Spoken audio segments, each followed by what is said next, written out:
Hello, my name's Emma. I'm 35 years old. I never thought I'd ever be a divorcee, but here I am. Today, I want to tell you about how I came to be a divorcee and how the one relationship I was proudest of turned out to be a sham. It's taken a while to heal from it, but I'm in a better place to share my stories, so I figured I'd give it a shot here. My ex-husband David and I met at a friend's party. I remember how he caught my eye with his easy smile and confident demeanor. We started talking and he made me laugh more than I had in a long time. It felt like we had an instant connection. He was charming, attentive, and always seemed to know the right things to say. Our romance moved quickly. We were inseparable and got married within 2 years. In the beginning, everything felt perfect. David was always so interested in my day, wanting to know where I was and who I was with. He said it was because he loved me so much, but sometimes it felt like he was keeping tabs on me. I pushed those feelings aside, thinking it was just his way of showing he cared. David had been married before, to Elaine. From what he told me, their marriage was a nightmare. He said Elaine was difficult, always arguing and never appreciating him. He painted himself as the victim for her unreasonable behavior. He mentioned that she would make him feel worthless and that she was impossible to please. David insisted that Elaine was the problem, and I believed him. He made sure I didn't interact with her much, saying it was for the best and that she was a bad influence. I trusted him and didn't question it. When I married David, I also became stepmother to his daughter, Lily. Lily was only 9 years old when I met her. She was very quiet and reserved and continued to remain that way even into her teenage years. The only times she would get loud was around David when they would fight. I was never around when the fight started, so I never knew what the fights were about. I would ask David about them, but he would dismiss me and just tell me that Lily was being rebellious and problematic, and that she was being a troublemaker just like her mother. But from what I usually see, Lily is a smart and thoughtful girl, although she keeps her distance from both of us. I tried to build a relationship with Lily. I wanted to support her and be there for her, but David's strict and often harsh approach made it difficult. David would often harshly punish Lily, like grounding her, taking away her electronics, and not letting her eat meals, all for disobeying him. I never agreed with any of his punishments, but I had no say in anything. David made it clear that I had no say in how he raised his daughter. Lily and I had a cordial relationship. We were not close, but we respected each other. Despite the challenges, I did my best to be a good stepmother. I encouraged Lily in her studies and tried to be a friend when she needed one. I could tell she appreciated my efforts, even if she didn't always show it. Now, I work in a company that requires quite a bit of traveling. One particular month, I had a business trip planned for a week and had to leave early Monday morning. The night before, Lily came to see me and asked if she could borrow my purse for an event at school. She was going to a debate competition and wanted something nice to carry her notes in. I was happy to help and gave her the purse without a second thought. Lily looked grateful and even a bit excited, which was a rare sight, considering how tense things usually were at home. During the trip, I tried to stay in touch with David and Lily. I called and texted every day, but David rarely answered his phone. When he did, his responses were short and dismissive. He claimed he was busy with work, but it felt like he was avoiding me. I didn't think too much of it at the time, assuming he was just stressed. I managed to speak to Lily once, and she told me the debate went well. She sounded happy, which gave me some comfort. By the time I returned home, The atmosphere in the house was heavy and tense. David was waiting for me in the living room. His expression was stern, and before I could even ask how things were, he dropped a bombshell. Lily's moved out. She's too rebellious and problematic to stay here any longer. What? What do you mean she's moved out? Why? She's been causing trouble, disrespecting me and breaking the rules. We had a huge argument and it was the final straw. This doesn't make sense. What exactly did she do that was so bad? She's been sneaking out at night, talking back to me, and refusing to follow any of the house rules. I can't have that kind of behavior under my roof. David, she's a teenager. They make mistakes, and this is their default behavior. You can't just kick her out for that. It wasn't just one mistake. It's been building up for a long time. She needs to learn that actions have consequences. Did you even try to talk to her? Maybe there's a reason she's acting out. We need to understand what's going on with her. I tried talking to her, but she wouldn't listen. She's stubborn, just like her mother. I can't deal with it anymore. That's not fair, David. She's your daughter. You can't just give up on her because things are difficult. What exactly happened in the argument? She started yelling at me, saying I was too strict and that she hated living here. She was out of control. I had to do something. Yelling back and forth isn't going to solve anything. We need to find a way to communicate better. Throwing her out is not the answer. You don't understand. She's been pushing every boundary, testing every limit. It's been a nightmare. She needs to go somewhere she can get a reality check. So where is she now? Did she have somewhere safe to go? She went to stay with a friend. She's fine. She'll learn her lesson and maybe realize how good she had it here. Unless her equally annoying mother picks her up and coddles her like she always does. This is so wrong. We're supposed to be her parents. We're supposed to help her, not push her away. Can't we try to bring her back and work this out together? This is my daughter we're talking about here. You need to mind your place. You're not her mother. You don't understand how hard it's been dealing with her. I've made my decision. She needs to see the consequences of her actions. Maybe this time apart will make her think about how she's been acting. I don't agree with this at all. I think we're making a huge mistake. She's going to feel abandoned and betrayed by you. How is that going to help her? I'm done discussing it. Lily is out of control, and she needs to learn the hard way. It's better for everyone this way. I don't know, David. I really don't. This just feels so wrong. We should be helping her, not punishing her by making her leave. She needs us now more than ever. You're too soft on her. That's part of the problem. She needs to face reality, and this is the best way for her to do that. She'll be back when she's ready to change. I felt really frustrated and sad. I wanted to be there for Lily, but David would not let me be there for her at all. David's decision was final, and Lily was forced to pack her things and leave. Watching her go was one of the hardest things I've ever experienced. I felt like I was failing her, like I wasn't doing enough to protect her from David's harshness.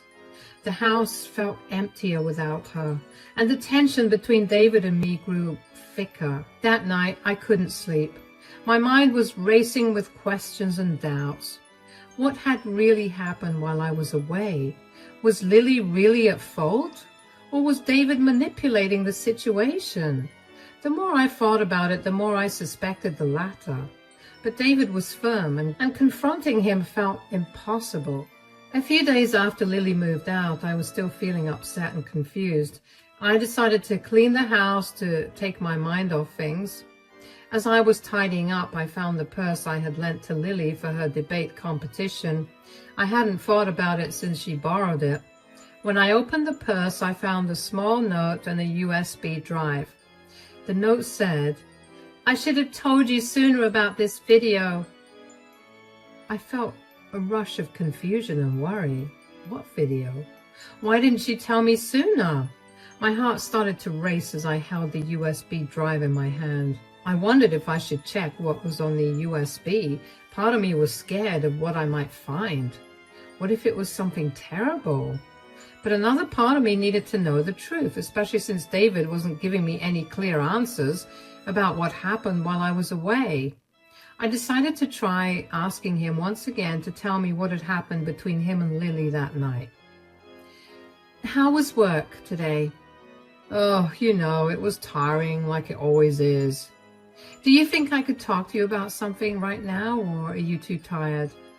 You can talk, but make it quick. I really want to take a hot shower and just relax after. Well, it's about Lily. I really want to know what happened between you and Lily that night. I feel like I'm in the dark here. It's nothing important, just the same old teenage drama. This isn't just drama. Both of us know it. She moved out. That's a big deal. What exactly did she do that made you so upset? She was being disrespectful as usual, talking back, refusing to listen. You know how she is. But what did she say? What triggered the argument? It doesn't matter. She was just being her rebellious self. It's nothing new. It does matter. She's your daughter. What were you arguing about? We've been over this, Jess. She was just complaining about the rules and saying that I'm too strict. Typical teenage nonsense. That's not nonsense. If she feels that way, we should talk about it. Did you listen to what she was trying to say? There's nothing to listen to. She just wants to do whatever she wants without any consequences. So you didn't even try to understand her perspective? Maybe there's something deeper going on. You're overthinking this. She's just acting out. It's what teenagers do. Acting out for a reason. Did she mention anything specific that was bothering her? She didn't mention anything new, just the same complaints about rules and discipline. And honestly, I've done everything to provide that ungrateful brat with food, clothing, and shelter. So she literally has no reason to act the way she always does. Do you think kicking her out is the best solution? That seems extreme and counterintuitive. She needs to learn that actions have consequences. Maybe some time away will make her appreciate what she has here. Or it could push her further away. Did you even consider how this would affect her? She's a smart girl. She'll figure it out. She needs to face reality. This isn't about facing reality. It's about feeling supported and understood. Did you offer her any support? She doesn't want support. She wants freedom to do whatever she wants. As long as she's under my roof, I can't allow that. But there has to be a middle ground. We can't just abandon her like that. She chose to leave. I didn't force her out. She'll come back when she's ready to follow the rules. Did she really choose to leave, or did you make her feel like she had no other option? She made her choice. I'm not going to keep begging her to follow simple rules. This isn't about begging. It's about being a good parent. You need to guide her, not push her away. I've done my part. If she doesn't want to listen, that's on her. I don't agree with this. We should be trying to bring her back, not pushing her out.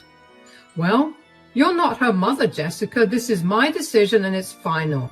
I don't want to talk about this again, and now, if you'll excuse me, I have to take a shower now. David still hadn't answered my question truthfully. He skillfully avoided talking about what actually happened in the argument and the events that led to it, and whatever he told me was also not true. The Lily I had been around would never raise her voice or even talk to anybody disrespectfully. Things were simply not adding up in my mind. I don't know why, but for the first time, I actually started thinking about all the shady ways that David had behaved. Once that seed had been planted, I couldn't get rid of the urge to look into the USB. So I waited for David to fall asleep before I plugged the USB into my laptop. There were multiple files, so I went through all of them.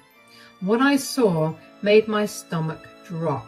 There were several video clips, all dated from the week I was on my business trip, and some a little before.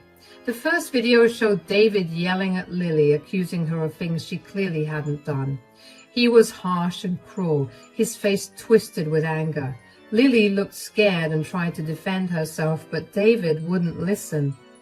The next videos were even worse. They showed David setting up situations to make Lily look bad, like planting broken items in her room and then blaming her for them. It was clear he was manipulating everything to turn me against her. I felt a mix of anger and sadness watching these clips. Then came the most shocking parts. One of the videos showed David with another woman in our home, acting in ways that were undeniably intimate. My heart ached with the betrayal. I felt sick, tears streaming down my face as I watched. I couldn't believe what I was seeing.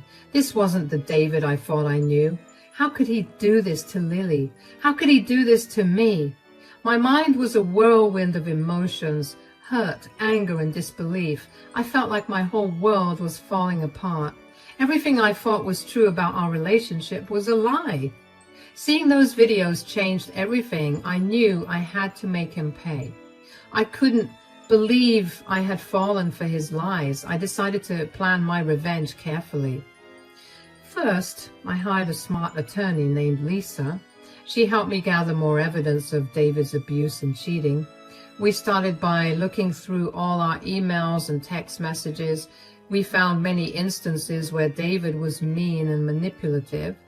There were messages where he blamed me for things that weren't my fault, and others where he tried to control my actions and decisions. We printed out all those messages and added them to our growing file of evidence. Next, Lisa suggested we talk to people who might have seen David's behavior firsthand. We interviewed some of our close friends and even some of David's colleagues. Many of them shared stories of David's temper and his controlling nature. Some of his colleagues mentioned how David often spoke badly about me and even flirted with other women at work. We wrote down their statements and had them sign affidavits to make their testimonies official. We also went through our financial records. David had always insisted on handling our finances, but I had access to our bank statements and credit card bills. We found several charges that didn't make sense, like expensive dinners and hotel stays that didn't match with any trips or events I knew about. This helped us build a case for infidelity. Then we looked at our home security system. David had installed cameras around the house, and I remembered he had shown me how to access the footage. Lisa and I spent hours going through the videos, looking for any evidence of his abusive behavior. We found several clips where David was yelling at Lily and me, trying to manipulate us. These videos were crucial because they showed his true colors in our home. Lisa also recommended we hire a private investigator. The investigator was able to track down more information about David's activities when I wasn't around. They followed him for a few weeks and captured photos of him meeting other women, confirming his unfaithfulness. The investigator even managed to get a recording of David bragging to a friend about how he controlled me and manipulated situations to his advantage. We compiled all this evidence, the emails, text messages, witness statements, financial records, video clips, and the investigator's findings into a comprehensive file. Lisa made sure everything was organized and easy to understand so the judge could see the full picture of who David really was. Next, I made copies of the video and sent them anonymously to David's boss and some of our friends. David worked at a big company, and his boss was very strict about morals and ethics. When his boss saw the video, he was horrified. It showed David being mean to Lily, lying to me, and cheating on me while I was away on a business trip. The company couldn't keep someone like David, so they fired him right away. It was a huge scandal. Everyone at work talked about it, and David's reputation was ruined. But I didn't stop there. I wanted to make sure everyone knew who David really was. I contacted Elaine, David's ex-wife. I had always wondered about their divorce because I highly doubted that David had told me about their marriage. I asked Lily to help me get Elaine's contact, and she happily gave me Elaine's number. I set up a call with Elaine for the next day, and truth be told, I was nervous but excited at the same time the next day. Hi Elaine, thank you for agreeing to talk to me. I've always wondered about your divorce from David. He told me you were the problem, but I highly doubt that's the case. I'm glad you reached out, Jessica. David was very controlling and manipulative. He made me feel like everything was my fault. Those 7 years of my life were the absolute worst. He did the same to me and Lily. He treated Lily terribly, and when I was away, he set her up to make her look bad. Then he cheated on me in our own home. How did you deal with him for so long? That sounds exactly like him. He was always trying to control everything and everyone. It was hard to deal with him. I tried to make it work, but he kept pushing me down. He isolated me from friends and family. I felt trapped. That's why I finally left, but I couldn't fully protect Lily from him. I've always wondered why you didn't do anything before. Didn't you know that he was hurting Lily too? I didn't know the extent of it, Jessica. When we divorced, he had full custody of Lily. He made sure I couldn't get close. I tried to fight for her, but he had too much control. I thought maybe if I stayed away, he would leave her alone. Yeah, I see how you could feel that way, but we need to do something now. David can't keep getting away with this. I have evidence of David mistreating Lily, which I'm sure will get his custody taken away. So you have a chance to fight for it. He doesn't have a job either, so you'll definitely be granted custody of her. Oh my God, you're an angel. How did you even manage to do all of this? Trust me, it wasn't easy, but I also hated the way David treated Lily and me so much that I had to make sure he never had a good life after I was done with him. You're amazing. You know that, right? You know what? I'm going to also help out. I have many connections through my work. We can make sure David never finds a job again. It's time he faced the consequences. That's a great idea. This will only make sure that he struggles even more. I'll start reaching out to my contacts. We'll make sure everyone knows the truth about David. He won't be able to escape this time. Thank you so much for helping out. Please don't thank me. This is the best I could have done. I feel horrible that I couldn't have helped Lily earlier, so this is my way of making up for it. I'm sure she'll appreciate it a lot. It's been really nice talking to you. Take care of yourself and keep me updated. Will do. I was grateful that Elaine was helping me out. All that was left was to fight the divorce, which David decided to make the most difficult thing in the world after I handed him the divorce papers. At first, he tried to deny his affair until he saw the video evidence I had of it. The legal battle was tough, but with Lisa's help, I won. The judge saw all the evidence of David's abuse and infidelity and ruled in my favor. I got most of our shared assets, which left David with almost nothing. He had no job, no reputation, and hardly any money. Winning the divorce was a mix of relief and sadness for me. I felt a huge weight lift off my shoulders knowing that I was finally free from David's lies and control. The court saw the truth, and that gave me a sense of justice and peace. I felt proud of myself for standing up for what was right, for Lily and me. But there was also sadness. I had once loved David, and it was painful to see our relationship end this way. The betrayal and hurt was still fresh, and it would take time to heal. I thought about Lily and how she would find her own path to healing. David faced severe consequences for his actions. After the video and all the evidence came out, people saw him for who he really was. His friends and colleagues cut ties with him. They didn't want to be associated with someone who was so mean and dishonest. He became socially isolated and had no one to turn to. Financially, too, David was in big trouble. Without a job and a damaged reputation, he struggled to find new work.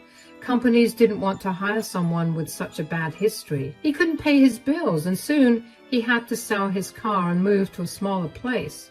His lifestyle changed dramatically, and he was left with very little. Meanwhile, Lily flourished away from her father's oppressive grip. She finally felt free. She moved in with her mom, Elaine, who welcomed her with open arms. Lily started doing better in school and made new friends. She seemed happier and more confident every time I saw her. Lily and I grew much closer through this ordeal. We found comfort and support in each other. We often talked about our experiences with David and how we were moving forward. It felt good to have someone who truly understood what I had been through. We even started doing fun activities together, like going to the movies and trying a new restaurant. All of that did not ease the sorrow that I was feeling in me. I sat with my sorrow for a while. I learned to live with it. David, however, was consumed with rage. He'd constantly call and text me, but I ignored him. Well, for however long I could, eventually his calls got too frequent and I was itching with curiosity. I needed to know what he had to say. So, what do you want, David? I don't have time for your nonsense.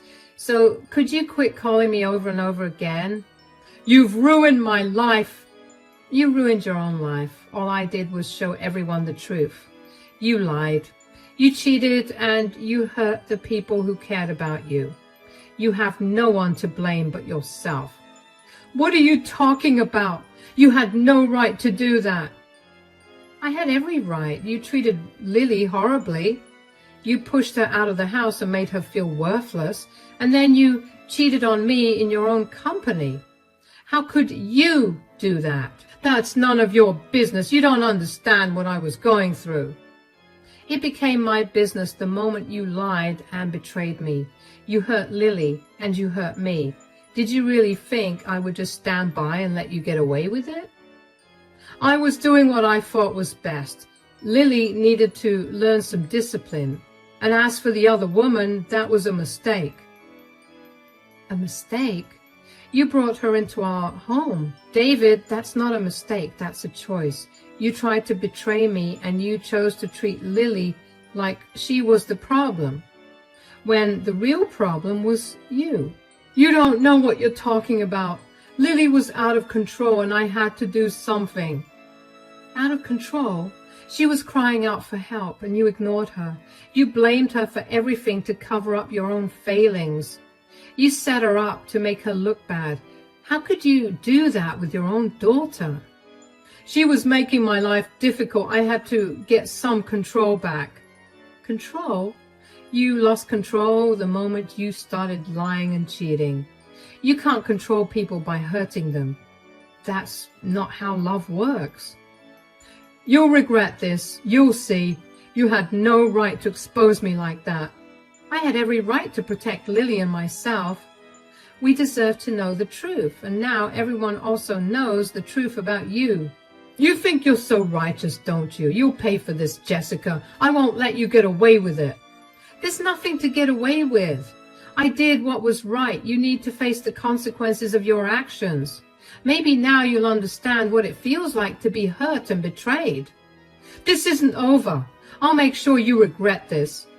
Do whatever you want. You brought this on yourself. The truth is out, and you can't hide from it anymore. You'll be sorry, mark my words. I'm not the one who should be sorry. You are. You owe Lily and me an apology, but I'm not holding my breath. Goodbye, David. You'll regret this, Jessica. You'll see. No, David, you're the one who will regret what you've done. Now leave. I knew I could never regret what I did. In fact, I felt stronger and more empowered than ever.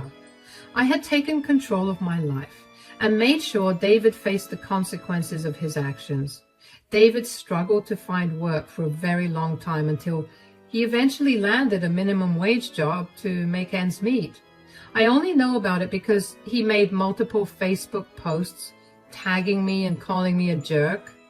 It honestly made me laugh because every time he tried to rebuild his life, the scandal followed him, reminding him of his mistakes. David's downfall was a constant reminder that actions have consequences. He was left to face the repercussions of his behavior. Every time he tried to rebuild his life, his past mistakes haunted him. He was living in the shadows of his own actions, unable to escape the truth. In the end, David was left with nothing but regret. Meanwhile, Lily and I look forward to a brighter future. We reclaimed our lives and found happiness and stability.